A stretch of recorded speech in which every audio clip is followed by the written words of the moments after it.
People laughed when a dusty old pickup truck, its engine rattling a noisy protest, rolled onto the pristine, silent tarmac. They laughed when a grease-stained, middle-aged mechanic named Clayton Reese, a man who looked more like a farmer than an aviation expert, stepped out. He had been called here to fix a billionaire's private jet, a machine worth more than his entire town. But no one, not the pilots, not the engineers, and certainly not the powerful executives, expected him to even touch it, let alone repair it. As they mocked him from behind the soundproof tinted glass of the executive terminal, one woman, the jet's stunning and very powerful owner, watched in a quiet, calculating silence. And within minutes, she would walk out onto that runway. Stop everything and ask a simple question that would shock the entire world. Before we start this incredible story of hidden genius and unexpected love, do us a favor and like this video, and let us know in the comments where you're watching from today. Your support helps us to bring more of these powerful and very real stories to life. Now, let's begin. It was 6:47 a.m. when Clayton arrived at the Clearwater International Airport. The wind bit through his worn-out flannel as his old steel-toed boots crunched against the tarmac. He had received the emergency call just before sunrise. Jet engine failure. Urgent. There had been no other details, no context, only an address and the promise of a quick and very generous payment. The polished men in their navy suits, with their glossy, expensive shoes and their designer coats, glanced up briefly when he approached, their expressions a mixture of a profound disbelief and a condescending amusement. One of them leaned over to another and whispered something, and both of them burst into a short, ugly chuckle. Clayton ignored them. He had seen their type before. Men with a boardroom brilliance and absolutely zero understanding of the real, physical world of machines. What mattered was the aircraft. Because when an aircraft like this failed, lives were on the line. He dropped his heavy, worn leather tool bag beside the massive jet engine, opened the main access panel, and he froze. What he saw nearly made his breath hitch in his throat. The main fuel line was cracked, not just cracked, but partially melted. The heat-resistant insulation around it was gone. The main clamp was dangerously corroded, and a slow, steady, and almost invisible leak of highly flammable jet fuel was dripping, with a terrifying and very quiet precision, dangerously close to the main ignition coil. Whoever had last touched this engine, whoever had last signed off on its safety, should have been banned from the world of aviation for life. One single stray spark, and this entire, beautiful, silver jet would have exploded. Mid-air. Clayton knew, with the calm, cold certainty of a man who had spent his entire life working with his hands, that he had minutes, not hours. With no backup, no assistant, and certainly no time to try and explain the complex and very deadly problem to the arrogant and very ignorant men in suits who were still laughing at him. He rolled up his sleeves, and he got to work.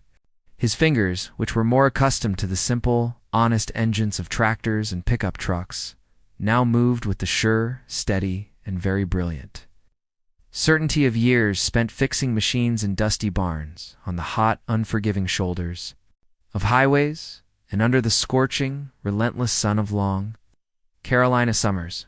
The airport's ground staff and the executives in the terminal began to gather at the windows, gawking at the strange and very unexpected scene.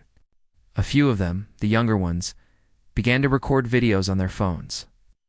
He could feel their judgment, their disbelief, like a physical heat on his back. But he did not stop. The moment the jet's powerful twin engines roared back to life, a smooth, steady, and very beautiful hum, the last lingering vestiges of laughter died in the throats of the executives who were watching from behind the glass. They stared in a stunned and very profound silence, their smug, arrogant grins evaporating as the humming of the perfectly repaired engine grew steadier, stronger. One of them, a man in a suit that cost more than Clayton's entire truck, whispered, his voice a sound of a pure, unadulterated disbelief that should have taken hours, days even. But Clayton had already closed the engine panel. He did not celebrate. He did not gloat. He simply wiped his hands on the old greasy rag, slung his worn leather tool bag over his shoulder, and turned to walk away. That was when the private jet's door, with a soft, expensive hiss, opened. The steps lowered, slowly and with a quiet, dramatic grace, each click echoing like a thunderclap across the now silent tarmac. A pair of sleek, black, and very expensive high heels touched the metal steps. Delaney Carter descended with the cool, effortless elegance of a woman who'd been born into a world of immense power, but there was something different in her eyes this morning. This was not the bored, dismissive gaze of a woman who was used to getting whatever she wanted. This was a look of a sharp, intentional, and very unshakable curiosity. Clayton stopped mid-step when he saw her coming toward him. She was dressed in a tailored, navy blue suit with large gold buttons, her beautiful dark hair tied back in a flawless, elegant knot, her stride long, confident, and very purposeful. Every single step she took seemed to make the powerful, suited men who were now watching from behind the glass shift uncomfortably. She walked right past them, past her own silent and now very humbled team of engineers. Past the airport staff who had been laughing at him just minutes ago, she walked straight up to the man who was covered in engine grease, the man who had just saved her life, and the entire world, it seemed, held its breath. Her eyes narrowed, not with anger, but with a new and very dawning realization. "You could have just walked away," she said. "I don't walk away from fire hazards, ma'am," he replied. A beat of a new and very different kind of silence passed between them, and then Delaney smiled. It was not the kind of polished, practiced smile that she wore in her boardrooms. It was a smile that came from somewhere real. It was small, it was honest, and it startled everyone, including Clayton, who was watching. Delaney studied him for a long, silent moment, and then she turned to her own, now very anxious staff. "Everyone," she commanded, her voice now back to its usual, powerful authority inside the terminal. Now, no one dared to object. The terminal doors clicked shut behind them, and now it was just the two of them, alone on the vast, empty tarmac. Delaney took a deep, steadying breath, as if she were making a decision that was about to alter the very course of her own, very carefully planned life. She looked up at the sky, and then she looked back at the man who had saved her jet, and possibly her life. 8. She took a single, deliberate step closer. Delaney waited. Her own expression, for the first time, was unreadable. Her breath a little unsteady, as if the words, her own words, had shocked even her. She was a woman who was not used to waiting for anything. But she stood there, still hoping, with a hope she didn't even know she had, that the man in front of her, this quiet, unassuming mechanic, would not treat her shocking and very vulnerable. Proposal like a punchline, Clayton finally, and with a slow, deliberate movement, wiped the sweat from his brow with the back of his hand. Behind them, first faint glow of the evening dusk was beginning to appear. A few curious and now very brave eyes were peeking through the glass of the terminal, the whispers, he knew, already beginning to spread like wildfire. Delaney, a woman who was used to living her life in the harsh, unforgiving glare of the public eye, did not seem to care. For the very first time in years, she was not performing. She was simply and beautifully being. They walked past the gleaming silver jet, past the silent, watching shadows of her staff who were still clustered like confused, nervous birds. At the windows of the executive terminal, she did not ask where they were going. She only matched his pace, step for steady step. Clayton led her to the far edge of the airfield, where the old, forgotten hangars stood like the sleeping giants of a bygone era, their metal skins rusted by decades of salt and sun. He pulled open a heavy, groaning, corrugated door and gestured. For her to enter inside was not what she expected. There were no machines, no half-finished engines. There was just a small, simple, folding table, a single, battered metal chair, and walls that were lined with dozens and dozens of old, faded black and white photographs. Photographs of old, propeller-driven planes, of smiling, grease-stained mechanics from another time. As good at one, a large and very beautiful photograph of a little boy in worn-out overalls, standing beside a man who looked just like Clayton, only older and with a brilliant, wide, and very happy smile. Delaney turned, slowly, taking it all in. The smell of old oil, of dust, of a history that was so much more real, so much more profound than the sterile new car smell of her own life. Delaney smiled, a slow, beautiful, and very real smile. She said softly, "Sounds perfect." And for the very first time, Clayton smiled back. Not because he was charmed by her, but because, in that moment, he truly and completely believed her. But outside the quiet, dusty sanctuary of the old hangar, the world had not paused. The news, the shocking and very juicy news, was already beginning to spread. A world-famous billionaire missing. Her private jet grounded by a catastrophic engine failure. Security footage which had been mysteriously and very deliberately leaked, showing her barefoot, walking across a tarmac with a simple, unknown man in oil-stained jeans. Back at the Carter Aviation boardroom in New York, new and very different kind of chaos was reigning. Jason Pennington, the company's powerful chief operating officer, and Delaney's longtime and very ambitious advisor stood, his face a mask of a barely contained red-faced fury at the head of the long and very tense conference table. "Is unacceptable?" he roared. "We have journalists camped outside the building, we have shareholders panicking, and we have the board calling for emergency meetings." A younger, braver executive leaned in. "Sir," he said, "what if? What if she's just choosing love?" Jason scoffed. "She is a Carter," he sneered. "Garters do not chase love, they build legacies." But one person at that table, Delaney's sharp-eyed and very wise godmother, a woman named Evelyn, said nothing. She had seen Delaney grow up in those gilded corporate castles, and she had seen her cry alone in them. She remembered the birthdays that had been missed, the laughter that had been faked, and the smiles that had been rehearsed.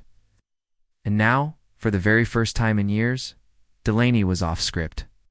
And Evelyn, as she sipped her tea slowly, hid a rare and very hopeful smile. Clayton, who was sitting across from her with a wrench in his hand, a man who was completely and utterly at home in this world of grease and steel, spoke without looking up. But outside the quiet, dusty sanctuary of the old hangar, the world had not paused. The news was spreading. World-famous billionaire missing. Her private jet grounded. And the security footage, the grainy black and white footage of her, barefoot, walking across a tarmac with a simple, unknown man in oil-stained jeans, was already a viral sensation. Back at the Carter Aviation boardroom in New York, the chaos was reigning. Jason Pennington, the company's powerful chief operating officer, stood, his face a mask of a barely contained, red-faced fury at the head of the long and very tense conference table. "This is unacceptable," he roared. "We have journalists camped outside the building, we have shareholders panicking, we have the board calling for emergency meetings." But one person at that table, Delaney's sharp-eyed and very wise godmother, a woman named Evelyn, said nothing. She had seen Delaney grow up in those gilded corporate castles, and she had seen her cry alone in them. She remembered the birthdays that had been missed, the laughter that had been faked, and the smiles that had been rehearsed. And now, for the very first time in years, Delaney was off script. And Evelyn, as she sipped her tea slowly, hid a rare and very hopeful smile. But by late that afternoon, a sleek black SUV appeared at the gate. Clayton's body stiffened. Delaney stood up slowly. She recognized the driver, Jason. He stepped out with practiced calm, dressed like he was entering a courtroom instead of a hangar. Jason's eyes flicked to Clayton. "Who is he?" Clayton stepped forward unfazed. "Just the guy who kept her jet from blowing up." Jason gave a tight, insincere laugh. "Right. And now, you think that qualifies you to stand next to her?" Delaney's voice dropped, calm but sharp. "I do not need qualifications to choose who I stand next to." Jason tried to regain ground. "There are investors watching, Delaney. There are appearances to keep. You are a Carter." "No," she said, walking toward him slowly. "I am Delaney, and for the first time, I am going to live like it. Jason opened his mouth and closed it again. Delaney turned to Clayton. Come with me. Where? To show the world I am not ashamed of the one person who saw me before the brand. Clayton hesitated, then nodded once. She reached for his hand, and this time, Clayton took it. The doors of the hangar opened wide. The cameras outside clicked like firecrackers, but Delaney Carter walked forward. Oil-stained hands interlocked with the mechanics, wearing no makeup, no diamonds, just truth. The world held its breath. As they stepped out into the bright, blinding glare of the afternoon sun, the world outside the hangar seemed like an entirely different realm.